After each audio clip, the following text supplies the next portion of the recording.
अस्सलामुअलैकुम स्टूडेंट्स। उम्मीद करता हूँ आप लोग खैरियत से होंगे। हाजिर हूँ एमएफ इंग्लिश सेंटर से। तो स्टूडेंट आज जो है अपना टॉपिक 4.5 शुरू करेंगे और chapter number 4 turning effect of force है। ठीक है, तो प्रिंसिपल ऑफ मूवमेंट। तो प्रिंसिपल ऑफ मूवमेंट होता क्या है, इंशाल्लाह आज की वीडियो में डिटेल इसका कॉन्सेप्ट आपको दे दूंगा और जो न्यूमेरिकल दिया हुआ है वो भी आपको करा दूंगा। तो देखें स्टूडेंट, प्रिंसिपल ऑफ मूवमेंट को सबसे पहले याद रख लें, प्रिंसिपल ऑफ टॉर्क भी कहा जाता है। क्या कहा जाता है? Principle of torque. ठीक है, इसका दूसरा नाम क्या है? Principle of torque, TORQUE। ठीक है, तो ये इसका दूसरा नाम है। तो अगर आपको लिखा हुआ आ जाए ना कि प्रिंसिपल ऑफ टॉर्क डिफाइन करें तो कंफ्यूज नहीं होइएगा, प्रिंसिपल ऑफ मूवमेंट को ही प्रिंसिपल ऑफ टॉर्क कहा जाता है। तो जैसा कि हम पीछे भी पढ़ चुके हैं कि मूवमेंट ऑफ फोर्स जो है वो टॉर्क को ही कहा जाता है। तो यहाँ मूवमेंट है यानी टॉर्क। अच्छा, अब होता क्या है ये चीज पढ़ते हैं। बहुत ही आसान चीज है। ठीक है, अगर आप जो है वो ग्रुप में ऐड होना चाहें तो बता दीजिएगा। ग्रुप में ऐड होने की फीस 500 है। ठीक है, अभी हमारे टेस्ट के सेशंस भी जो है वो शुरू होने वाले हैं, तो इंशाल्लाह उसमें भी आप पार्टिसिपेट कर सकते हैं उसी फीस में। ठीक है, नोट्स वोट्स तमाम चीज़ें उसी फीस में मिल जाएंगी। तो चले आज प्रिंसिपल ऑफ मूवमेंट को डिस्कस करते हैं। तो स्टूडेंट यहाँ लिखा हुआ है कि 2 चिल्ड्रन प्लेइंग ऑन द सीसो। जैसे कि आप फिगर 4.11 में देख सकते हैं, 2 चिल्ड्रन जो है वो सीसो पे खेल रहे हैं। अब सीसो किस तरह का होता है, आपने आई होप ये देखा होगा कि इस तरह का एक झूला होता है जो कि बीच में से कनेक्ट होता है और उसके ऊपर एक तरफ जो है एक बच्चा बैठा हुआ होता है और दूसरी तरफ जो है वो एक बच्चा बैठा हुआ होता है। चले यहाँ पे एक छोटे से बच्चे ड्रॉ कर देते हैं। ये एक बच्चा सीसो पे बैठा हुआ है और ये दूसरा जो चाइल्ड है वो सीसो पे बैठा हुआ है। ठीक है, तो ये दूसरा चाइल्ड हमारा सीसो पे बैठा हुआ है। तो यहाँ पर कहा जा रहा है कि अब 2 बच्चों के नाम भी बताए जा रहे हैं। Fatima is sitting on right side. तो फातिमा जो है वो राइट साइड पे बैठी हुई है, एफ लिख देते हैं। ठीक है, फातिमा जो है वो राइट साइड पे बैठी हुई है। And Faheem on the left side of the pivot. तो जो पी पॉट पे जो फहीम जो है वो लेफ्ट साइड पे बैठा हुआ है, तो एफ जो है वो फहीम के लिए भी लिख देते हैं। तो नाम पूरा लिखना पड़ेगा क्योंकि दोनों के नाम में ही एफ आ रहा है, तो जो है मिक्स हो जाएंगे। तो ये फहीम हो गया हमारा और ये हो गया फातिमा। ठीक है, ये राइट साइड पे बैठी हुई है, ये लेफ्ट साइड पे बैठी हुई है, लेफ्ट साइड पे बैठा हुआ है। ठीक है, ये गर्ल है, ये बॉय है। तो यहाँ पे कहा जाता है कि when the clockwise turning effect of Fatima is equal to the anti clockwise effect of Faheem, the seesaw of balance in this case they can not swing. अब यहाँ पे कहा जा रहा है कि जो हमारी फातिमा है वो जो है क्या कर रही है, वो क्लॉकवाइज टॉर्क पैदा कर रही है, यानी यूं जो है वो इस तरफ धक्का दे रही है ताकि जो है वो सीसो ऊपर नीचे हो सके। अच्छा, अब फहीम क्या कर रहा है? फहीम जो है हमारे पास वो एंटी क्लॉकवाइज टॉर्क पैदा कर रहा है। ये जो है वो क्लॉकवाइज यूं टॉर्क पैदा कर रही है, फहीम जो है वो एंटी क्लॉकवाइज टॉर्क पैदा कर रहा है। और फहीम किस तरफ कर रहा है? इस तरफ। ठीक है, ये एंटी क्लॉकवाइज, आपको पता है ना क्लॉक इस तरफ घूमती है, तो ये हो गया क्लॉकवाइज। ठीक है, और एंटी क्लॉकवाइज कैसे कि उल्टा घूमना। तो फहीम जो है वो एंटी क्लॉकवाइज टॉर्क पैदा कर रहा है और फातिमा जो है वो क्लॉकवाइज टॉर्क पैदा कर रही है। चलें इसको जो है वो ऊपर की तरफ ड्रॉ करते हैं। ठीक है, ये देखें, ये फातिमा ऊपर की तरफ से फोर्स लगा के क्लॉकवाइज टॉर्क पैदा कर रही है। तो अब दोनों जो है क्या कर रहे हैं कि ये एक क्लॉकवाइज टॉर्क पैदा कर रहा है, एक एंटी क्लॉकवाइज, और सेम टाइम पर। अब क्या होता है, when the sum of all the clockwise movement on a body is balanced by the sum of all the anti clockwise movements, this is known as principle of movements according to the principle of movements. अब देखें, इसने जो है वो 10 Newton का जो है वो 10 न्यूटन मीटर का टॉर्क पैदा किया। ठीक है, इसने भी 10 न्यूटन मीटर का टॉर्क पैदा किया। अब इसने भी 10 न्यूटन मीटर का टॉर्क पैदा किया, इसने भी 10, तो 10 से जो है वो कैंसिल हो गया और बॉडी जो है वो इक्विलिब्रियम में आ गई, यानी रेस्ट में आ गई, मोशन नहीं कर रही है। तो इससे क्या हुआ, इससे जो है इसे कहते हैं principle of movement. Principle of movement क्या है कि आपके पास जो एंटी क्लॉकवाइज टॉर्क है, ठीक है, एंटी क्लॉकवाइज जो टॉर्क है आपके पास, अगर ये बराबर हो जाए क्लॉकवाइज टॉर्क के, ठीक है, ये जो है बराबर हो जाए क्लॉकवाइज टॉर्क के, तो बॉडी जो है वो किस में आ जाती है, वो आ जाती है इक्विलिब्रियम में और मोशन नहीं होता। तो इस कंडीशन को कहा जाता है प्रिंसिपल ऑफ मूवमेंट, कि anti clockwise torque clockwise torque को कैंसिल कर दे और कोई भी मोशन ना हो। तो इस चीज़ को हम कहते हैं, क्या कहते हैं इस चीज़ को हम? प्रिंसिपल ऑफ मूवमेंट या प्रिंसिपल ऑफ टॉर्क। तो इसका कोई यूनिट नहीं होता। ठीक है, इसका कोई यूनिट नहीं होता, ये जो है आप दिमाग में रख लीजिएगा, बिठा लीजिएगा। ठीक है, ये एक कंडीशन है, ये एक ख़ास कंडीशन है जो कि आपको बताती है कि अगर आप 2 सेम टॉर्क अलग अलग जगह पर और अलग अलग डायरेक्शन में लगाएंगे तो बॉडी मोशन नहीं करेगी। यानी आपके पास 2 टॉर्क हैं, एक है टॉर्क 1 ठीक है, टॉर्क जो है वो इस तरह नहीं लिखते हैं। एक है आपके पास टॉर्क 1, ठीक है, और एक है आपके पास जो कि 10 न्यूटन है, जैसे कि फातिमा और फ़हीम के केस में था। एक है आपके पास टॉर्क 2 जो कि है 10 न्यूटन। अब एक टॉर्क जो है आपने, ये आपके पास है एक गेट, सही है। आप अक्सर पार्क में जाते हैं तो आप देखते हैं कि ऐसे गेट लगे हुए होते हैं जो कि दो साइड से घूम सकते हैं, यानी यूं इस तरह के गेट होते हैं वो, इस तरह के, ठीक है। रफ में बनाता हूँ, इस तरह के जो है वो गेट होते हैं। इसको थोड़ा सा और मैं सही करके बनाते हैं, ठीक है। इस तरह के गेट होते हैं और बीच में से वो फिक्स होते हैं। तो अगर आपने जो है वो 10 न्यूटन की फोर्स यानी 10 न्यूटन मीटर का टॉर्क जो है वो इस तरफ से लगाया और 10 न्यूटन मीटर का टॉर्क उस तरफ से लगाया और दोनों एक दूसरे के अपोजिट हुए, तो क्या होगा, गेट घूमेगा नहीं। अगर आप चाहें तो इसका एक्सपेरिमेंट पार्क में भी देख सकते हैं कि अक्सर आपने देखा होगा कि दो बच्चे हैं गेट के साथ खेल रहे हैं। अगर अब दोनों बच्चे, एक जो है वो एक तरफ धक्का दे और दूसरी जो है वो दूसरी तरफ धक्का दे, यानी एक जो है वो क्लॉकवाइज टॉर्क लगाए और दूसरा एंटी क्लॉकवाइज, तो और दोनों सेम फोर्स लगाएं, सेम एज के हैं, सेम फोर्स लगा रहे हैं, तो गेट घूमता नहीं है। अब इसकी क्या वजह होती है कि गेट तो बहुत हल्का होता है कि कोई भी इजीली बच्चा हो या कोई भी छोटा चाइल्ड वो इजीली उसे मूव करा पाता है। लेकिन अगर इस तरह की कंडीशन में वो दोनों सेम फोर्सेस लगाना शुरू कर देंगे तो मोशन नहीं हो पाएगी। इसी को हम कहते हैं प्रिंसिपल ऑफ मोमेंट या प्रिंसिपल ऑफ टॉर्क, ठीक है। तो क्या होता है, उम्मीद करता हूँ आप समझ गए होंगे कि अगर दो सेम टॉर्क है, अलग अलग जगह पर लग रहे हैं और अपोजिट डायरेक्शन में हैं, तो हमारे पास बॉडी जो है वो इक्विलिब्रियम में चली जाती है और टॉर्क जो है वो पैदा नहीं हो पाता, यानी बॉडी मोशन नहीं कर पाती है, ठीक है। आगे भी यही बात लिखी हुई है कि the sum of the clockwise movement about a point is equal to the sum of the anti clockwise movements about that point, यानी जो सम है, यानी अभी तो हमने एक एक फोर्स की बात की ना। अब देखें यहाँ पर मैं एक एक बच्चा और बिठा देता हूँ, समझे, यहाँ पर मैंने एक एक चाइल्ड और इजाफा कर दिया। अक्सर आपने देखा होगा ना, छोटे छोटे बच्चे होते हैं, दो दो सीसॉ पे बैठ जाते हैं, ठीक है, क्योंकि काफ़ी छोटे छोटे होते हैं तो दो दो को बिठा दिया जाता है।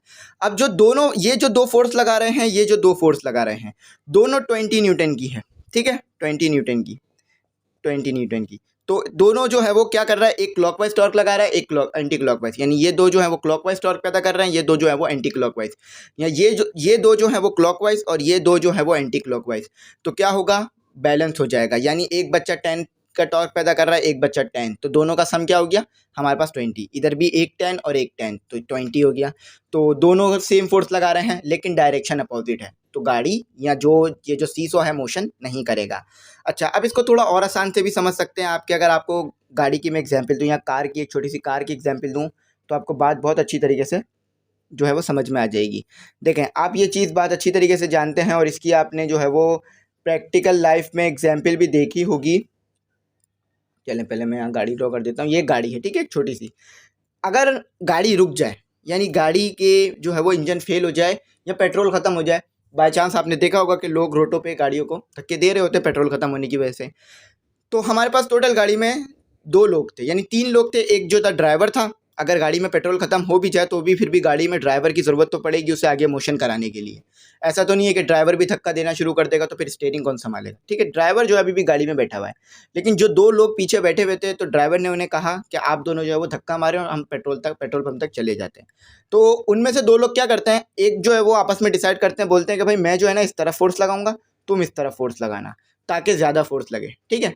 एक कंडीशन बता रहा हूँ। तो ये जो है वो 10 न्यूटन की लगाता है और ये भी जो है दूसरा इंसान जो है वो भी दोनों 10 न्यूटन की फोर्स लगाते हैं। अब आप बताएं गाड़ी मोशन करेगी? नहीं करेगी। क्यों? क्योंकि ये वाली फोर्स इस वाली फोर्स को बैलेंस करेगी, कैंसिल कर देगी और गाड़ी जहाँ थी वहीं खड़ी रह जाएगी, तो मोशन नहीं होगी। अब जो ड्राइवर है वो कहता है कि भाई ये क्या कर रहे हो, आप जो है वो इस तरफ से फोर्स ना लगाओ बल्कि दोनों एक साथ मिलकर फोर्स लगाओ। आपने देखा होगा ना इस कंडीशन को कि दोनों एक साथ फोर्स लगाते हैं, ठीक है। ये मैं एक छोटी सी एग्जांपल दे रहा हूँ आपको प्रैक्टिकल लाइफ से, ताकि आप प्रिंसिपल ऑफ मूवमेंट को बहुत अच्छे समझ जाएं। तो अब गाड़ी मोशन करने लगेगी, अब आगे बढ़ने लगेगी। क्यों? क्योंकि दोनों फोर्सेस आपस में ऐड हो गई। तो यहाँ भी प्रिंसिपल ऑफ मूवमेंट में यही चीज़ होती है कि एक बंदा जो है वो उलट साइड फोर्स लगा रहा होता है, एक बंदा जो है वो उलट साइड, यानी दोनों अलग अलग डायरेक्शन में फोर्स लगाते हैं। तो इस वजह से दोनों की फोर्स जो है वो एक दूसरे से कैंसिल कर देती है, यानी दोनों जो अलग अलग टॉर्क लगा रहे होते हैं, ठीक है, एक बंदा क्लॉकवाइज टॉर्क, एक बंदा एंटी क्लॉकवाइज टॉर्क, तो क्या होता है, इफेक्ट कैंसिल हो जाता है। आप जानते हैं ना, anti clockwise torque clockwise torque के अपोजिट होता है। तो अपोजिट जो है वो फोर टॉर्क लग रहा है और सेम जो है वो फोर्स, सेम जो है वो मैग्नीट्यूड का लग रहा है, तो इस तरह से ये चीज़ क्या होती है, बैलेंस हो जाती है और मोशन नहीं हो पाता। और फिर जो है इस कंडीशन को हम क्या कहते हैं कि टॉर्क लग रहा है दोनों साइड से लेकिन फिर भी मोशन नहीं हो रहा, तो इसको हम कहते हैं प्रिंसिपल ऑफ मूवमेंट, कि दोनों टॉर्क बैलेंस हो गए हैं और मोशन जो है वो नहीं हो रहा है। ठीक है, तो यहाँ पे डेफिनेशन में भी ये कहा जा रहा था कि सम हो, यानी जितने भी टॉर्क लग रहे हों इस साइड पे और जितने भी टॉर्क लग रहे हो दूसरी साइड पे, दोनों का सम हो और एक दूसरे को जो है वो बैलेंस कर दे और मोशन ना हो, तो इसे कहते हैं हम प्रिंसिपल ऑफ मूवमेंट। इसका कोई यूनिट नहीं होता। ठीक है, चलें अब जो है वो अपना एक छोटा सा न्यूमेरिकल है उसे सॉल्व करते हैं। तो स्टूडेंट यहाँ पर न्यूमेरिकल आसान है, मुश्किल नहीं है, बस थोड़ा सा ट्रिक है उसे समझाना है आपको। तो कहा जा रहा है कि consider a metre rod, metre rod यानी एक लंबी सी रॉड ले लीजिए। ठीक है, जैसे कि आपके फिगर 4.12 में नज़र आ रही होगी आप। सपोर्टेड एट मिड पॉइंट, यानी मिड पॉइंट से जो है उसे सपोर्ट किया हुआ है। चलें छोटी सी मैं यहाँ पर आपके लिए डायग्राम बना देता हूँ। वैसे आपको साइड में डायग्राम जो है वो नज़र आ रही होगी, बीच में से सपोर्ट किया हुआ है, एक सीसॉ की तरह समझ लीजिए। ठीक है, तो यहाँ पर कहा जा रहा है कि आप मिड पॉइंट यानी बीच से सपोर्ट किया हुआ है, मिड पॉइंट ओ। ठीक है, as show in the figure, जैसा कि आप फिगर 4.12 में देख सकते हैं। The block of 20 newton is suspended at point A, यानी जो 20 न्यूटन का ब्लॉक है, यानी एक आपके पास ब्लॉक है वो जो है वो 20 न्यूटन का है। ठीक है, और वो 20 न्यूटन का जो ब्लॉक है वो 30 सेंटीमीटर दूर रखा हुआ है, यानी यहाँ पर ए है। ठीक है, और यहाँ पर एक ब्लॉक रखा हुआ है, यानी एक चीज़ रखी हुई है, एक बॉक्स समझ लीजिए, ब्लॉक सा आप देख सकते हैं। तो उसका जो वेट है वो 20 न्यूटन है। अच्छा, वेट है कैसे पता चल रहा है, क्योंकि वो डाउनवर्ड एक्ट कर रहा है। ठीक है, वेट हमेशा डाउनवर्ड होता है, तो ये 20 न्यूटन का है। अच्छा, अब एक और जो है फिर आगे आपको कहा जा रहा है कि 20 सेंटीमीटर यानी 30 सेंटीमीटर दूर रखा हुआ है। अच्छा, इस पॉइंट से 30 सेंटीमीटर दूर है, इनका जो डिस्टेंस है वो यहाँ से यहाँ तक का 30 सेंटीमीटर है, 30 सेंटीमीटर। अच्छा, फिर आगे कहा जा रहा है कि find the weight of the block that balance it at point B. तो यहाँ पर एक और ब्लॉक रखा हुआ है। ठीक है, यहाँ पर एक और ब्लॉक रखा हुआ है जो कि बी है आपके पास। चलें इसको भी नाम देने से पहले ब्लॉक बना देते हैं। ये एक और ब्लॉक है बी। ठीक है, क्या है ये, बी ब्लॉक है। अच्छा, इसका आपने पता करना है वेट, और ये कितनी दूर रखा हुआ है पॉइंट ओ से, यानी इस पॉइंट से कितनी दूर रखा हुआ है 20 सेंटीमीटर। ठीक है, ये वाला जो ब्लॉक है, ये वाला जो ब्लॉक है आपके पास, ये आपके पास रखा हुआ है 30 सेंटीमीटर दूर, ये रखा हुआ है 20 सेंटीमीटर दूर। तो अब आपने वेट पता करना है बी का। बहुत सिंपल न्यूमेरिकल है, ज़्यादा मुश्किल नहीं है। ठीक है, वही अपना गिवन डेटा बनाते हैं, फिर इसको कंटिन्यू करते हैं। तो गिवन डेटा में आपको सबसे पहले क्या दिया हुआ है वो लिख लीजिए, न्यूमेरिकल आपको खुद ही समझ में आ जाएगा। और प्रिंसिपल ऑफ मूवमेंट आपने याद रखना है कि clockwise torque anti clockwise torque के बराबर होता है। ठीक है, तो यहाँ पर हमारे पास ए क्या दिया हुआ है, वेट क्या दिया हुआ है, डब्ल्यू ए क्या दिया हुआ है आपको, डब्ल्यू ए का वेट आपको पता है जो कि 20 न्यूटन है। अच्छा, कितनी दूर रखा हुआ है, यानी डिस्टेंस कितना दिया हुआ है 30 सेंटीमीटर। अच्छा, आप इस बात को अच्छी तरीके से जानते हैं कि हम जो है वो सेंटीमीटर में नहीं लेंगे, क्योंकि ये एन जो है वो एसआई यूनिट है। तो हमें जो है वो डिस्टेंस, यानी ये जो डिस्टेंस है इसको भी जो है वो मीटर में ले जाना पड़ेगा। तो क्या करना पड़ेगा, हमें सिंपल 30 को डिवाइड करना पड़ेगा 100 से, तो ये आ जाएगा हमारे पास किस में, या ए भी लिख दीजिए ताकि पता चले आपको ये डिस्टेंस है ए ब्लॉक का। तो ये आपके पास आ जाएगा किस में, ये आपके पास आ जाएगा मीटर में। तो ये आपके पास बनेगा 0.3। ठीक है, अब आपको जो है वो वेट पता करना है। चलें, ये तो पता करना है ना, इसको टू फाइंड में लिखेंगे। और आपको एक डिस्टेंस दिया हुआ है बी का, यानी ओ से बी कितना दूर रखा हुआ है 20 सेंटीमीटर। लेकिन मसला वही है कि यहाँ भी इन्होंने हमें सेंटीमीटर में दे दिया, तो मीटर में ले जाना पड़ेगा। तो चलें, कितना आ गया ये 0.2। ठीक है, तो पॉकेट कैलकुलेटर अलाउ होता है, पॉकेट कैलकुलेटर से छोटी छोटी वैल्यूज़ निकाल लीजिएगा। अच्छा, टू फाइंड क्या करना है, बहुत आसान है। टू फाइंड आपने करना है डब्ल्यू बी, कि इसका वेट क्या होगा। अब आप बोलेंगे सर हमारे पास इसका तो कोई फार्मूला है नहीं। नहीं, आपके पास कंडीशन है, फार्मूले से बढ़कर कंडीशन है जो कि ज़्यादा सिंपल है। कंडीशन क्या है कि एंटी क्लॉकवाइज टॉर्क जो है या क्लॉकवाइज टॉर्क, एंटी क्लॉकवाइज लिख लें या क्लॉकवाइज लिख लें, कोई मसला नहीं है। ठीक है, तो चलें पहले क्लॉकवाइज लिख देता हूँ मैं। ठीक है, तो क्लॉकवाइज टॉर्क जो है, क्लॉकवाइज यानी जो क्लॉक की डायरेक्शन में होगा, जिस जिस तरह घड़ी घूमती है जो उस डायरेक्शन में होगा, तो क्लॉकवाइज मूवमेंट कह लीजिए या टॉर्क। ठीक है, मूवमेंट कह लीजिए या टॉर्क कह लीजिए, कोई मसला नहीं है। तो क्लॉकवाइज टॉर्क जो है वो बराबर होना चाहिए एंटी क्लॉकवाइज टॉर्क है, यहाँ पे लिख देते हैं, बकिया जो है वो यहाँ लिख देते हैं, ठीक है। एंटी क्लॉकवाइज, चलें इधर ही मैं लिख देता हूँ नीचे, एंटी क्लॉकवाइज। जगह नहीं है ना, इसलिए मैं थोड़ा सा नीचे करके लिखना पड़ रहा है, ठीक है। चलें इसको रिमूव करता हूँ मैं। तो एंटी क्लॉकवाइज टॉर्क के बराबर होना चाहिए, सही है। या टॉर्क कह लीजिए या मूवमेंट, मैंने आपको पहले भी बताया था, मूवमेंट जो है वो टॉर्क को ही कहा जाता है, ठीक है। तो एंटी क्लॉकवाइज मूवमेंट जो है वो एंटी क्लॉकवाइज मूवमेंट के बराबर होना चाहिए। अगर मैं इसको शॉर्ट फॉर्म में लिखूँ तो सी एम जो है वो बराबर होना चाहिए सी ए सी एम, ठीक है। ए यानी एंटी क्लॉक, ए सी एम के, एंटी क्लॉकवाइज टॉर्क के, ठीक है। तो जब इस तरह होगा, यानी ये आपको बता रहे हैं कि ये बैलेंस हुआ हुआ है, यानी ये जो इन दोनों का वेट है, इन्होंने एक दूसरे को बैलेंस किया हुआ है, कोई मोशन नहीं हो रही। तो इसका मतलब यही है ना कि anti clockwise torque clockwise torque के बराबर है जब भी ये मोशन नहीं कर रहा। तो हम वही कंडीशन लगाएंगे। तो टॉर्क का फॉर्मूला क्या होता है, आप अच्छी तरीके से जानते हैं कि टॉर्क का फॉर्मूला होता है, यहाँ पहले मैं टॉर्क लिख देता हूँ, कि टॉर्क 1 जो है वो टॉर्क 2 के बराबर होना चाहिए और दोनों की डायरेक्शन अपोजिट होनी चाहिए। तो टॉर्क का फॉर्मूला आपको पता है एफ और डी, ठीक है, एफ और डी, F1 D1 लिख लेते हैं, F2 D2, ठीक है। चले यहाँ पर ए बी नाम दे देते हैं, ठीक है ना, ए बी नाम दे देते हैं, FA और FB DB। चलें अब इसे ऊपर रिमूव करते हैं, फिर आगे कंटिन्यू करते हैं इसे। तो स्टूडेंट यहाँ पर फिर आपका एक सवाल होगा कि सर हमें तो फोर्स नहीं दी हुई। देखें, मैंने आपको पहले भी बताया था कि वेट जो होती है वो भी फोर्स ही होती है, उसका यूनिट भी न्यूटन होता है, ठीक है। तो एफ़ की जगह लिख दीजिए डब्ल्यू, ठीक है, क्योंकि एफ ये डब्ल्यू भी जो है हमारे पास एक फोर्स ही होती है। तो ये हो गया, आपने पता क्या करना है, डब्ल्यू बी, ठीक है, डब्ल्यू बी पता करना था ना, ये देखें डब्ल्यू बी। तो इसको डब्ल्यू बी पता करना है तो डी डब्ल्यू को नीचे ले आइए, तो WA DA और DB। अच्छा, डेटा मैंने आपको पीछे लिखवा दिया था। तो डेटा आपके पास क्या था, डेटा में एक बार और कॉल कर देता हूँ, आप समझ जाएंगे कि आपके पास जो पहले वाले ब्लॉक का वेट था वो यहाँ भी लिखा हुआ है मैंने, 10 है, ठीक है, सॉरी 20 था, 20 न्यूटन था, ठीक है। तो ये 20 न्यूटन था, 20, और डिस्टेंस कितना था, यानी ये कितना दूर था, DA क्या दिया हुआ था आपको, 0.3, पीछे से देख सकते हैं मैंने लिखवा दिए थे सब चीज़ें। अच्छा, और DB का क्या डिस्टेंस था आपके पास, यहाँ DB है ना, तो DB था आपके पास 0.2, ठीक है। तो आप सॉल्व करा दीजिए, आंसर जो है वो आपका आ जाएगा। तो बस अब सॉल्व कराना और कुछ नहीं करना, ठीक है। तो DB लिखते हैं। तो 20 को जब मैंने सॉल्व कराया, 20 मल्टीप्लाई बाय 0.3, तो मेरे पास आया 6, और डिवाइड करा दिया 0.2 से, तो ये आ गया मेरे पास weight of the second block. ये क्या आ गया मेरे पास, weight of the second block. चलें इसे थोड़ा सा रिमूव करके साफ लिखते हैं।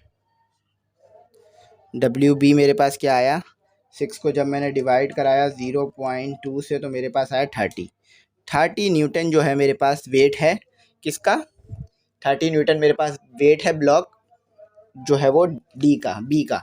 अच्छा, आप यहाँ पर बोलेंगे कि सर आपने कहा था कि दोनों का जो है वो बराबर होना चाहिए वेट, या दोनों के जो टॉर्क है वो बराबर होना चाहिए। देखिए यहाँ पर मैं आपको बता दूं कि दोनों का टॉर्क बराबर आएगा, दोनों का टॉर्क निकाल लीजिए, इसका टॉर्क निकाल लीजिए, इसका टॉर्क निकाल लीजिए, अब बराबर आएगा। यहाँ पर जो है वो डिस्टेंस यहाँ थोड़ा कम है, जब यहाँ डिस्टेंस कम होता है ना, ये डायरेक्टली प्रोपोर्शनल होता है, तो जो है हमारे पास वेट ज़्यादा होना चाहिए जब भी बैलेंस होगा, ठीक है। तो ये हमारे पास जो है वो सॉल्व हो गया। तो स्टूडेंट उम्मीद करता हूँ आप समझ गए होंगे, मैंने जैसा कि आपको बताया कि आप ये WB और DB ये डालेंगे तो टॉर्क वही आएगा जो कि WA और DA डालने से आएगा, ठीक है। आप चेक चाहें तो सॉल्व करके देख सकते हैं। तो उम्मीद करता हूँ कोई चीज़ ऐसी नहीं होगी जो कि समझ में नहीं आई होगी, ठीक है। पूरा मैंने इन डिटेल आपको एक्सप्लेन कर दिया प्रिंसिपल ऑफ मूवमेंट या प्रिंसिपल ऑफ टॉर्क क्या होता है, ठीक है। तो अगर आप ग्रुप में ऐड होना चाहें तो बता दीजिएगा, 500 फीस है जो कि साल में एक ही बार पे करनी है, ठीक है, हर महीने नहीं पे करनी। तो हम आपको ऐड कर लेंगे, ठीक है। इजी पैसा नंबर जो जैश कैश नंबर है वो मैंने आपको दे दिया है स्क्रीन पर, तो उसी नंबर पर आप पैसे सेंड करेंगे, ठीक है।